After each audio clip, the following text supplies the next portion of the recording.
Hello बच्चों, कैसे हैं आप लोग। उम्मीद करता हूँ बहुत अच्छे होंगे। आज आप लोगों के बीच हम क्लास 10 बिहार बोर्ड से बुक इतिहास चैप्टर नंबर 1 यूरोप में राष्ट्रवाद उदय और विकास का जितना भी सब्जेक्टिव क्वेश्चन होगा ये सभी पे चर्चा करेंगे। अगर अभी तक आपने इस चैनल को सब्सक्राइब नहीं किया है तो सब्सक्राइब कर लें। और हाँ, मैं बता रहा हूँ कि आप लोग वीडियो तो पूरा देख लेते हैं लेकिन लाइक नहीं करते हैं, जिसके कारण से हम लोग का मनोबल टूट जाता है। एक वीडियो बनाने में बहुत मेहनत लगती है, तो प्लीज़ लाइक कर दें। तो सबसे पहले चलिए क्वेश्चन स्टार्ट करते हैं। आज का सबसे पहला क्वेश्चन है, राष्ट्रवाद की नई परिभाषा किसने दी थी और वो कौन थे। यानी कि राष्ट्रवाद की नई परिभाषा किसने दी, वह कौन था। तो इसका आंसर हो जाएगा, राष्ट्रवाद की नई परिभाषा अर्नस्ट रेनन ने दी। और अर्नस्ट रेनन जो थे वह फ्रांसीसी दार्शनिक थे। चलिए वीडियो को ध्यान से देखें ताकि पूरा का पूरा क्वेश्चन और आंसर आप लोगों को समझ में आ जाए। आगे बढ़ते हैं क्वेश्चन नंबर 2। तो क्वेश्चन नंबर 2 है, कार्लसवाद की घोषणा किसने की। कार्लसवाद जो था उसका घोषणा किसने किया था। तो इसका आंसर हो जाएगा, कार्लसवाद की घोषणा ऑस्ट्रेलिया का चांसलर मेटरनिक ने किया। यानी कि ऑस्ट्रेलिया का चांसलर मेटरनिक ने की थी। आगे बढ़ते हैं क्वेश्चन नंबर 3। तो क्वेश्चन नंबर 3 है, यूरोप का मरीज किसे कहा जाता है। ये बहुत ही इम्पोर्टेंट क्वेश्चन है दोस्तों। तो यहाँ पे मैं आप लोगों को चैप्टर नंबर 1 से करीबन अति लघुत्तरी क्वेश्चन बताने का प्रयास करूँगा। और आप सारा वीडियो देख के, पूरा वीडियो देख के और इसका सही आंसर को सीखें अपने भाषा में देने के लिए। तो चलिए इसका आंसर हो जाएगा, यूरोप का मरीज तुर्की को कहा जाता है। ये ऑब्जेक्टिव में भी पूछा जाता है और सब्जेक्टिव में भी पूछा जाता है, इसलिए बहुत ही इंपॉर्टेंट क्वेश्चन है। क्वेश्चन नंबर 4 है, जर्मनी में राष्ट्रवाद का प्रतीक कौन थी। तो इसका आंसर हो जाएगा, जर्मनी में राष्ट्रवाद का प्रतीक जर्मेनिया थी। आगे बढ़ते हैं क्वेश्चन नंबर 5। तो क्वेश्चन नंबर 5 में है, कार्बोनारी नामक गुप्त संस्था की स्थापना किस देश में की गई। तो इसका आंसर हो जाएगा, कार्बोनरी नामक गुप्त संस्था की स्थापना इटली में की गई। आगे बढ़ते हैं क्वेश्चन नंबर 6। तो क्वेश्चन नंबर 6 में है, मार्सिले किस देश का राष्ट्रगान बन गया था। तो इसका सही आंसर हो जाएगा फ्रांस। आगे बढ़ते हैं क्वेश्चन नंबर 7। तो क्वेश्चन नंबर 7 में है, यंग इटली की स्थापना किसने और कहाँ की। यंग इटली की स्थापना किसने और कहाँ की। तो इसका उत्तर हो जाएगा, यंग इटली की स्थापना में जिन्हें, यहाँ पे थोड़ा गलती हो गया है दोस्तों, यहाँ पे होगा मेजनी ने मार्सेई में की। मेजनी ने मार्सेई में की। आगे बढ़ते हैं क्वेश्चन नंबर 8। तो क्वेश्चन नंबर 8 है, फ्राइडरिख लिस्ट कौन थे। फ्राइडरिख लिस्ट कौन थे। तो इसका आंसर हो जाएगा, जर्मनी अर्थशास्त्री थे वो। आगे बढ़ते हैं क्वेश्चन नंबर 9। तो क्वेश्चन नंबर 9 में है, हीगेल कौन थे। तो इसका आंसर हो जाएगा, हीगेल जर्मनी के दार्शनिक थे। आगे बढ़ते हैं क्वेश्चन नंबर 10।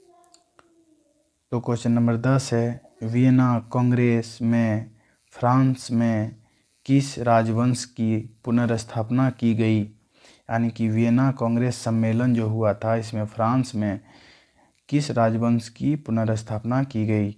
तो इसका उत्तर हो जाएगा, वियना कांग्रेस 1815 द्वारा फ्रांस में बूर्बो राजवंश की स्थापना की गई थी। 1815 के द्वारा फ्रांस में बूर्बो राजवंश की स्थापना यहाँ पे किया गया था। आगे बढ़ते हैं क्वेश्चन नंबर 11। तो क्वेश्चन नंबर 11 में है जर्मन राइन महासंघ की स्थापना किसने की? जर्मन राइन महासंघ की स्थापना किसने की? तो इसका आंसर हो जाएगा जर्मन राइन महासंघ की स्थापना नेपोलियन ने की, नेपोलियन बोनापार्ट ने की थी। आगे बढ़ते हैं क्वेश्चन नंबर 12। तो क्वेश्चन नंबर 12 में है चार्टिस्ट आंदोलन किस देश में हुआ? तो इसका आंसर हो जाएगा चार्टिस्ट आंदोलन इंग्लैंड में हुआ था। अगला क्वेश्चन है क्वेश्चन नंबर 13। 1832 का संसदीय सुधार अधिनियम किस देश में पारित किया गया था? तो इसका उत्तर हो जाएगा इंग्लैंड में। तो कब किया गया था? 1832 में संसदीय सुधार अधिनियम पारित किया गया था, इंग्लैंड में किया गया था 1832 में। ये सब थोड़ा याद रखिएगा, ऑब्जेक्टिव क्वेश्चन में भी ये सब पूछा जाता है। आगे बढ़ते हैं क्वेश्चन 14।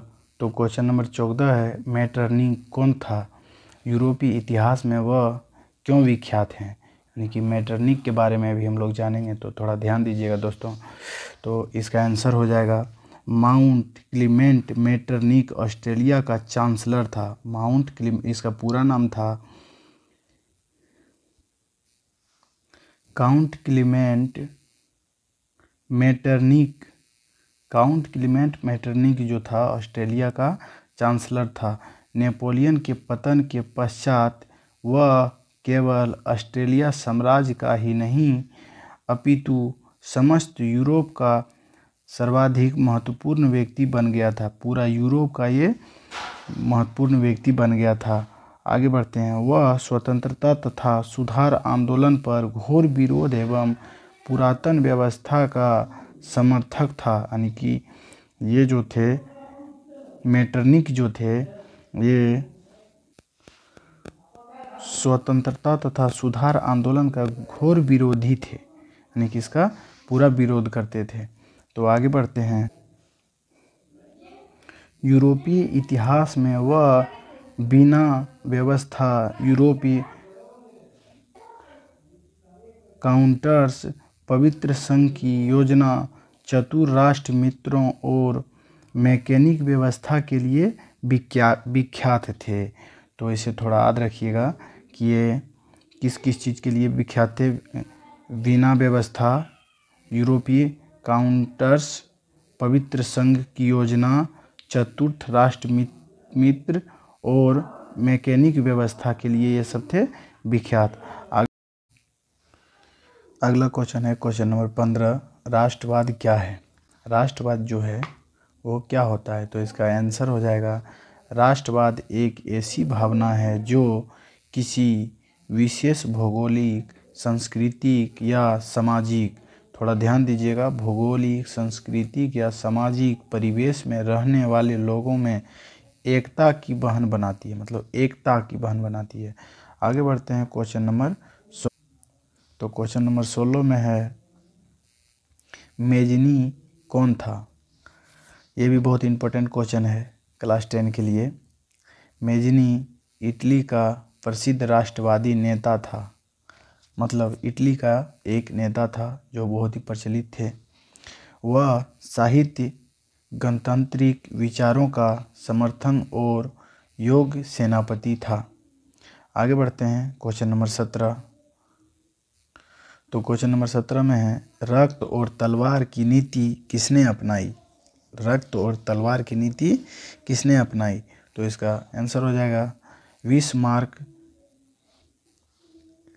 ने जर्मनी के एकीकरण के लिए रक्त और तलवार की नीति अपनाई। बिस्मार्क जो थे इन्होंने जर्मनी के एकीकरण के लिए रक्त और तलवार की नीति अपनाई थी। आगे बढ़ते हैं क्वेश्चन नंबर 18। तो क्वेश्चन नंबर 18 में है 1830 की जुलाई क्रांति का फ्रांस पर क्या प्रभाव पड़ा था? तो इसका आंसर हो जाएगा 1830 ईस्वी की जुलाई की क्रांति के परिणाम स्वरूप फ्रांस में निरंकुश राजशाही का स्थान संवैधानिक गणतंत्र ने ले लिया। अगर आप लोग को ये वीडियो अच्छा लगा हो तो एक लाइक कर लें, और अगर मेरे चैनल पे नए हैं तो चैनल को सब्सक्राइब कर लें, ताकि अगला जो वीडियो मेरा आने वाला है चैप्टर नंबर 2 समाजवाद, साम्यवाद और रूस की क्रांति, इसका सबसे पहले इन्फॉर्मेशन आप तक पहुँचे। जय हिंद, जय भारत।